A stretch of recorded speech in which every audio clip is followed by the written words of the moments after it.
À toi maintenant de nous rappeler rapidement aussi les éléments de gestion de l'académie. Merci. Puis après, on passera à notre séance sur la maladie veineuse post-thrombotique. On attend tous. L'usage est de faire le compte-rendu de la séance précédente. Donc, l'Académie a reçu le 30 novembre dernier la SOFCOT.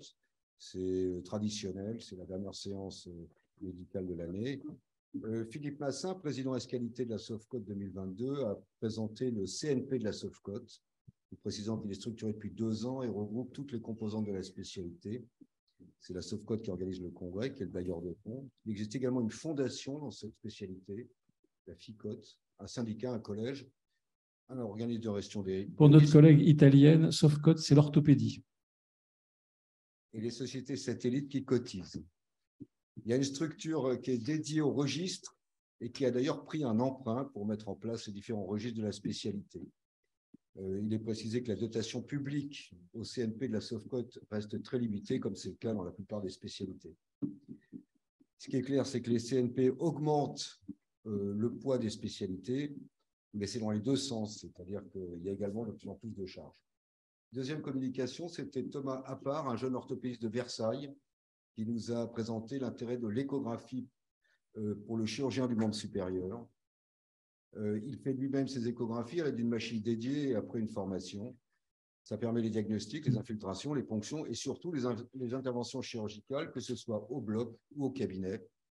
L'échographie réalisée elle-même par le chirurgien transforme clairement la prise en charge du patient.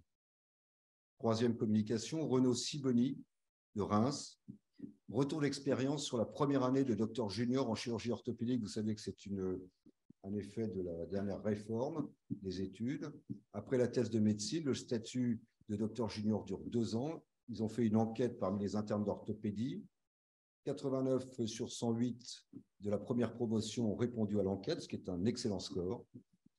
Près de 80% étaient en docteur junior en CHU. La moitié était autonome pour les consultations et les interventions chirurgicales.